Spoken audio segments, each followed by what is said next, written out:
everybody, this is your host Chyna Mccoy, and welcome to Life Behind the Grind in Hollywood. Today we're at the Japanese garden. It's so beautiful here, so amazing. And we're going to meet my little brother, David Sakurai. That's right, he is an amazing creative talent. He has done so many things in the industry that I am proud of, and I'm proud to be called his brother. So anyway, we're going to make our way up these steps, and we're going to go meet our little brother, David Sakurai. So let's do it.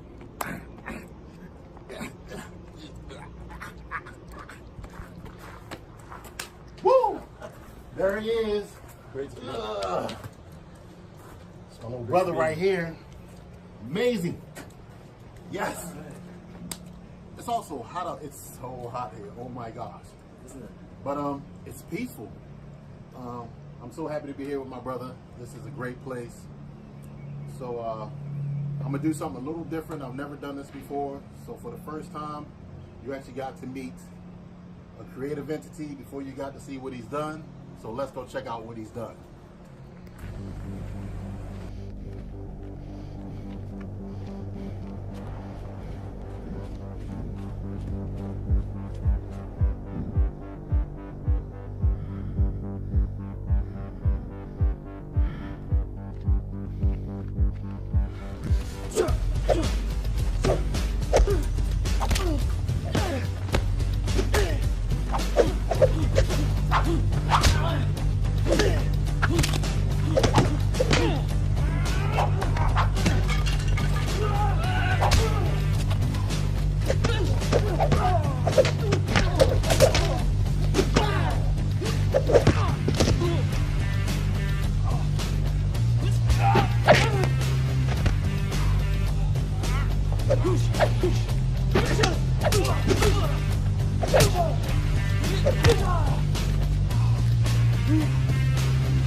Jeg kan ikke huske så meget fra da jeg var 6 år.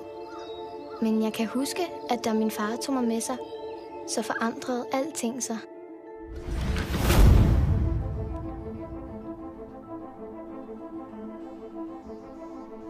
Det var på det tidspunkt, min far forkastede vores tidligere liv. Og min fars sjæl blev mørk. Og hans hjerte sort. Som en dæmons.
Hollywood. It's a beautiful day out here.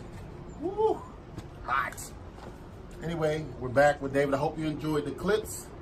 The funny thing is, we had already did a interview before this one, and it was so much wind. It was so windy that day. I might drop that clip in there just so y'all could just see how windy it was. But anyway, it's a beautiful day, so we're back and we're about to make it happen. But good to be back. Yeah. Thanks for having me. We had a Poke Bowl today, so the Yes. Poke Bowl was amazing. Full. We're full. We're happy. But let's get to it. Let's talk about inspiration. We all got inspirations. We all got dreams. So let's find out what my little brother's inspirations were and dreams were as far as coming to Hollywood and making it happen. Well, as you know, I wasn't born here. I was born in Denmark, in Copenhagen. I am Denmark and Copenhagen. That's half awesome. Japanese, half Danish. Born and raised in Copenhagen. Later lived in Tokyo for a while. So a lot of my inspiration, growing up, I pretty much remember, as far back as I remember, I always wanted to be an actor. I couldn't really define it when I was younger. I didn't know it was exactly that I wanted to do. I was definitely fascinated by cinema, by film, and especially the work of Hollywood. Right. I remember you were saying that your mom gave you so much creative freedom and she really had no restrictions on the... No, yeah. So I grew up with a single mom who was a very big cinema lover as well, and no, she didn't have any restrictions. She basically let me watch anything and everything. So I was exposed to a lot of different kind of movies and genres as a kid, and that just kind of influenced and inspired me to seek out what else what was outside my country, basically. Yeah. So let me ask you this: when you finally, I know what I'm asking. When you decided to pursue the industry, did you go the theater route first? Did you go the Hollywood camera style route, or did you just practice at home in front of the mirror? Yes, a little bit of everything. No, I know. Since I was a little kid, I always dabbled in theater. My mom is an artist. Right. She put me in a lot of her videos, art videos, when I was a kid. So when you say your mom was an artist, would you, if you were to like put her in a category, a New York artist or LA artist, would she be more New York fitted? Yeah. Yeah. Yes. Okay. Yes. She was. My mom, she lived many years in Paris and France, and was very much part of that whole 60s, 70s culture to the 80s. Very much how it was in New York as well. Yeah. So I grew up in that kind of environment, very liberal. So I guess that explains also why she was so supportive and still is to this day for my interest in the arts. Yeah. And for, as we talked about earlier conversations, for many years I was scared of actually committing to where my heart really was. I was really scared of taking this route 100%. And it took me many years of denial, where I was trying to actually do other things. Was the denial was the denial out of fear? Yeah, it was out of the uncertainty. What is possible? What is realistic? Right. But my mom always told me to, you should dare to dream. Right. That was the thing, dare to dream. And I guess that really installed deep into my heart. So through everything, and through all the paths that I've been through, I always had the dream. The dream was always there to really pursue it. It just matter of getting there was the thing. So let's talk about like on-screen presence that could be influential to you, because during your time coming into the industry, there weren't many people like you on screen that were starring in lead roles that you can go, wow, they're just like me. Yeah, no, and especially where I grew up. Just in my setting where I went to school and high school, I think we were like 3 Asian kids. Right. There wasn't a huge community, and on screen especially, I mean, Danish cinema is amazing, fantastic, has a rich tradition, great history, but like as you say, there weren't many people that I could identify with, and I think that's also why I looked over to films here in Hollywood, because there was a mixed ethnicity, and especially people that kind of looked like me or had that similar background, a foot in each culture of the East and West. And the first one that I really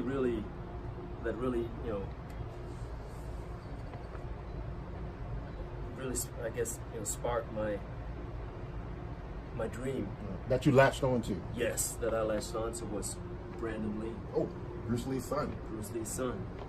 Of course, Bruce Lee was my hero, bro. Right. No, Bruce Lee was Bruce Lee. Right. But it wasn't until I discovered Brandon Lee that something clicked. I think it was definitely because of his background, being biracial, having a mom from the Western culture, and a father from the Asian culture. I was same background as myself. But more than that, it was also the first time I saw on screen somebody who wasn't the stereotype that I had grown up with, right. Which I also loved, the martial art hero, or the samurai. He was something in between, something like myself, right? Almost like a third thing, Right. So it's good to see like Asian leads.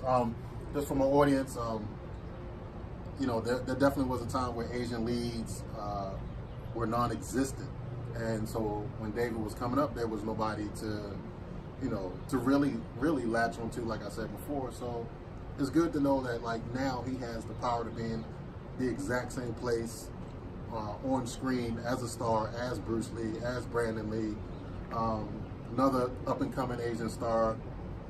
Actually, I want y'all to look out for him. Shout out to Mccoy.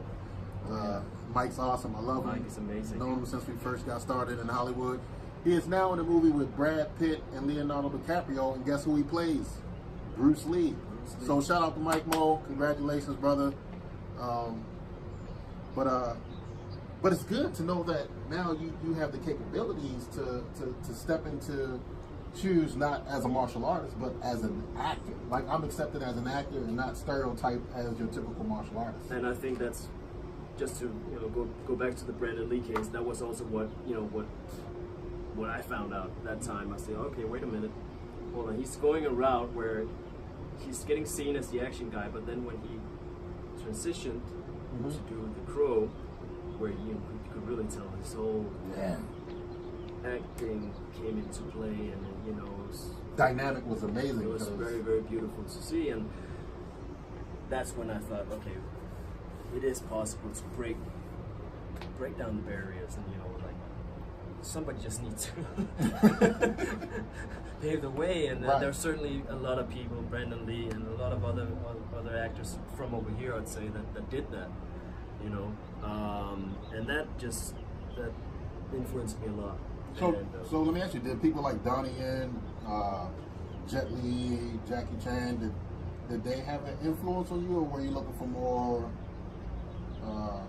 influences from just actors? No, they did, absolutely. I love those films, and I'm a huge martial arts nerd. I trained martial arts my whole life, and I still do to this day. But it was the acting that really that I was passionate about, and not necessarily wanting to do action films at all. But I also knew that could be my way in. So when I started out, that's when I put a lot of energy and time into my martial arts training, and actually that's when I met Chyna. Good times, good Yes. times. So I known you for a long time now. Long time. From when I first started coming to LA, when I was just still exploring what the scene was about over here. Chyna was really kind to take some time out and you know, I'll explain the story again. But that was the time during MySpace, and I was very green and but also very inspired from what I saw on MySpace. That was the first time that I ever saw like actors reels or actors action demos, and I found you. And during my stay here in LA, I wrote to Chyna out of the blue and said, "Do you have time to meet up? I'd love to hear your story." And he was very kind to take some time out, and we started training together. Yes, that was so much fun. Became brothers, and you know, I'm really thankful for that period. You know, I look back on it now, and it really gave me some ideas. Right. So how to navigate here in Hollywood. And you've done well.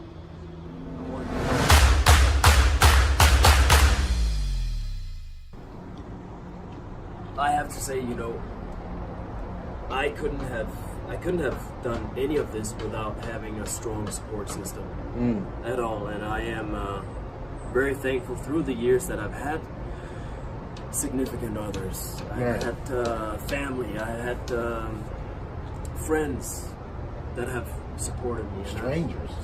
Strangers, and you know, it's impossible to do by yourself. Yeah. You know, You can say you've done it alone, but when you actually look back, you start to realize, wow, I had a whole lot of help. Absolutely. And I'm very thankful for that, and I try now to give back by the means that I can. You know? And like you know, you mentored me at that point in my career, right? And I try to do the same if anyone reaches out. And we're talking about that too, about reaching out. Not enough of that going on. Not enough of that, no. Yeah. Because people just assume you will be standoffish, or which is not necessarily the case. Yeah, when they find that you're humble and you're personable, like people come to me in the inbox and say, hey, and when I talk to them, like, wow, you're actually talking to me, because they're where we were at a time where we didn't know if they would talk back to us or if they would say something. You know, we had that same jitter, but we actually just went at it anyway. Yeah. But a lot of people won't do it because, like you said, they feel like we're not, we don't have the time to make for them to be social when we do. Yeah. You know? Yeah. And I like it because you took that chance. You were like, let me try it. Let me see what happens. And then let's see if they'll answer me. And the answer came. Yes. And it's wild because the answer that you got back then is why you're here now. It is. It is absolutely why I'm here now. And those relations, you know, like with yourself, have you know, maintained those relations. Yeah. I'm so grateful for that. And that's about just having faith in that people are good. I really, it sounds cliche, but you know, so I believe that. So for my fans, just so you know, yes, he does travel internationally to do movies, but also, not only is he international, but he also speaks Danish, which is kind of cool. So we'll let him get his Danish on a little bit. And what do you want me to ask him? Actually, I can't even hear what you're asking me to ask him, so I'll just ask him and hope it's the right question that you wanted to ask me to ask him. So, first English, then Danish.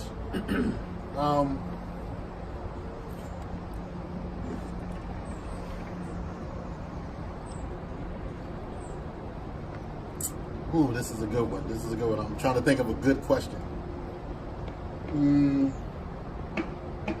What would you like your next major role to be as an actor? So that's a good question, right? So first in English, then he'll answer it in Danish.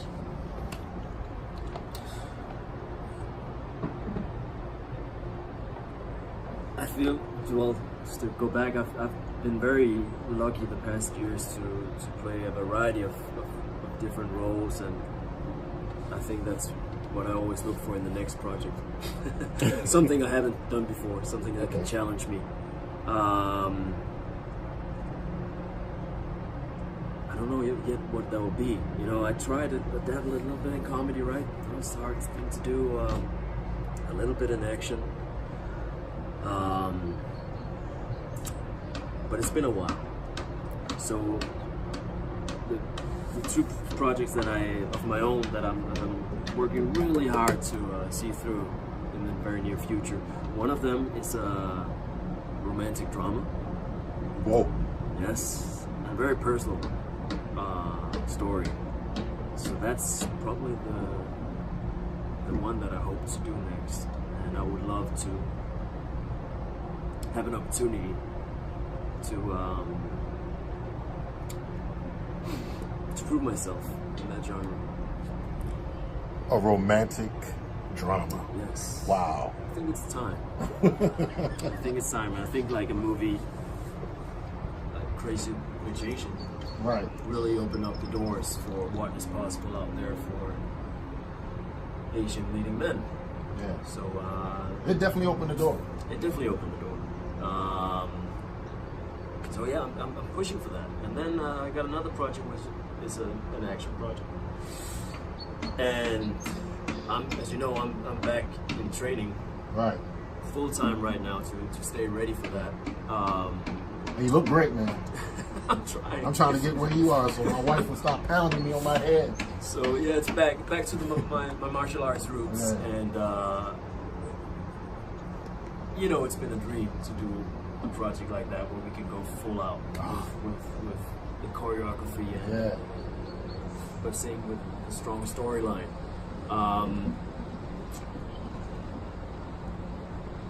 So I was drifting off a little No, bit. I love the drifting, man. It's amazing, like, because I get caught up in his stories. It's so great.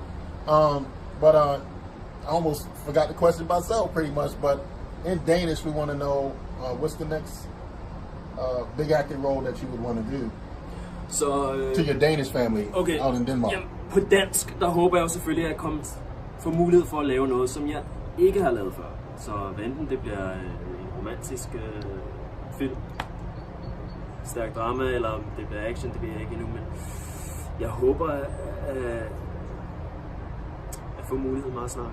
Og jeg vil selvfølgelig også gerne lave noget på dansk, hvis det var der. Men lige nu er jeg her i Hollywood, og så tager vi en ting ad gangen. Så må vi se, hvad fremtiden byder. So in English, I was just saying that I would love to come back and do something in Danish. I think opportunity is there, but we'll see. That's awesome. Man, I'm telling you, it's nothing like having my international brothers on the scene. Everybody in Denmark, sending you love. We got one of your family members here. This was a fun interview. I like it. You know, there's so many things I really want to ask him. So hopefully we'll get another chance to interview him. And we're back with Life Behind the Grind on the next episode. And before we wrap this up, gotta give a shout out to my wife, because she knows what's coming. Look at us. She's like, damn you. Get in here. So from all of us at Life Behind the Grind in Hollywood, we'll see you on the next episode. Everybody say goodbye to David. Thanks for having me. Little love to the wife for handling the camera and my craziness.